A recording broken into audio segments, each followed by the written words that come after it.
संतों के उच्छिष्ट का बहुत प्रभाव होता है। आपने एक महापुरुष का नाम सुना होगा, राजस्थान में हुए, कान्यकुब्ज विप्र परिवार में उनका जन्म था, राजपुरोहित परिवार में उनका जन्म था। परम सिद्ध संत श्री स्वामी खेताराम जी महाराज, उनके बचपन की घटना है। खेताराम जी महाराज के बचपन की घटना है। बच्चों के साथ खेल रहे थे,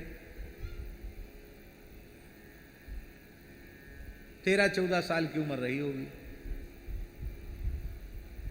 उसी समय एक अवधूत महात्मा आए और बोले भूख लगी है, कोई बच्चों में से कहा कोई कुछ खिलाएगा क्या? तो ये खेताराम जी महाराज बच्चे थे 13-14 साल, बोले हाँ बाबा जी बोलो क्या खाएंगे? तो रावड़ी बनती है ना, छाछ रावड़ी, राजस्थान का व्यंजन है रावड़ी। तो उन्होंने कहा रावड़ी खाएंगे। तो वो गए अपने घर से रावड़ी बना के लाए। उन संत का खप्पर था, नंगे रहते थे वो संत, खप्पर में उन्होंने ले लिया और लेकर के उसको पी लिया रावड़ी को। ये रबड़ी नहीं, रावड़ी अलग चीज होती है। रावड़ी पी लिया और पीने के बाद फिर उल्टी कर दी। जिस पात्र में पाया था उसी में बमन कर दिया, और बमन किया सो बच्चे तो सब भाग गए, ये खड़े रह गए। ले ले बच्चा, प्रसाद है ले ले। तो कैसी श्रद्धा इनकी रही होगी, बमन किए हुए को ये पी गए। संत तो अंतर्धान हो गए और आपकी उसी समय समाधि लग गई, उसी समय आप सिद्ध हो गए। और पूरे राजस्थान क्षेत्र में राजपुरोहित समाज में सबको जनेऊ कराना, सबको गायत्री जप में लगाना, आसोतरा में सावित्री ब्रह्मपीठ की स्थापना की है। हम वहाँ 2 बार दर्शन करके आए हैं। अभी उनकी गद्दी पर उनके शिष्य श्री तुलसाराम जी महाराज हैं, वो भी सिद्ध संत हैं, सावित्री ब्रह्मपीठ के आचार्य। अद्भुत अद्भुत कार्य। ये क्या है? संत के शीत प्रसाद का प्रभाव। कितने संतों का हम बतावें आपको, अद्भुत शीत प्रसाद का चमत्कार होता है। पर संत की शीत प्रसाद में श्रद्धा होनी चाहिए।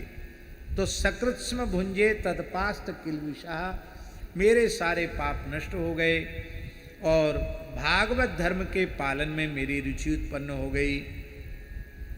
महात्माओं ने कृपा करके हमको नमस्ते वासुदेवाय, नमः संकर्षणाय च, प्रद्युम्नाय निरुद्धाय, सात्वताम पतये नमः, ये चतुर्व्यूहात्मक वासुदेव मंत्र हमको प्रदान किया। और संत तो चले गए।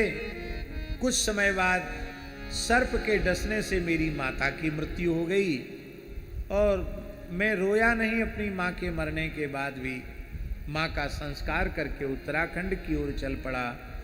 उत्तराखंड में एक झील में स्नान करके और पीपल के नीचे बैठ करके मैं भगवान का ध्यान करने लग गया। उसी समय मेरे हृदय में भगवान ने अपने कोटि कोटि कंदर्प दर्प दलन करने वाले शंख चक्र गदा पद्मधारी स्वरूप को मेरे हृदय में प्रकट कर दिया। भगवान के स्वरूप को चरण से लेके मुखारविंद तक, मुखारविंद से लेके चरणों तक मैं भगवान के उस मंगलमय स्वरूप को निहारने लग गया।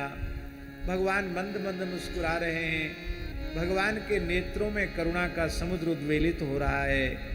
कितने सुंदर हैं भगवान, वाणी का विषय नहीं है। अभी मैं भगवान की रूप सुधा का पान करके तृप्त नहीं हो पाया था कि इसी बीच में भगवान अंतर्धान हो गए। जैसे किसी मणिधर सर्प की मणि छिन जाए, जैसे किसी सुशीतल गंगा के जल में विहार करने वाली मछली को कोई बरबस निकाल कर जेठ की तपती हुई बालू में डाल दे, उससे भी अधिक पीड़ा मुझे हुई। मैं विलाप करने लग गया। उस समय इतनी पीड़ा हुई मानो प्राण ही निकल जाएंगे। उसी समय आकाशवाणी हुई, हंतास्मिन जन्मनि भवान मामाम दृष्टु मिहारति अविपक्व कसायानाम दुर्दर्शो हमको योगी नाम। हे वत्स नारद, इस जन्म में तुम्हें मेरी इतनी ही अनुभूति होगी, इससे अधिक नहीं। क्योंकि जो अपरिपक्व ज्ञान वैराग्य भक्ति वाले हैं, ऐसे अपरिपक्व साधकों के लिए मेरा दर्शन कठिन है। तो नारद जी को भगवान ने अपरिपक्व कह दिया। तो हम लोग कहते हैं कि हमने तो 24-24 घंटे वाले कई अनुष्ठान किए, हमको दर्शन क्यों नहीं हुआ। अरे भले आदमी, तुम अपनी ओर देखो तो सही। तुम भगवान को किसी साधन का मूल्य देकर खरीदना चाहते हो हैं? मीरा के प्रभु गिरधर नागर आवत प्रेम के मोल, वो प्रेम तो तुम्हारे पास है ही नहीं, तो कहाँ से ठाकुर जी खरीदोगे। प्रेम हो तो घोषणा कर सकते हो, मायरी मैंने लीने गोविंद मोल। कोई कहे महंगो, कोई कहे सस्तो, लिए अमोलक मोल, मायरी मैंने लीनो गोविंद मोल। प्रेम से भगवान प्राप्त होते हैं। पर बाबा ये कानून सतयुग का है, कलयुग का कानून नहीं। कलयुग में भगवत साक्षात्कार बड़ी सरलता से होता है। आज भी कितने जीव ऐसे हैं जिन्हें प्रत्यक्ष भगवान का दर्शन प्राप्त हो चुका है, हमारी समझ में नहीं आते हैं। लेकिन पता नहीं ब्रज में कितने होंगे, ठाकुर जी जाने, अथवा जिन्हें अनुभूति हुई हो वे जाने।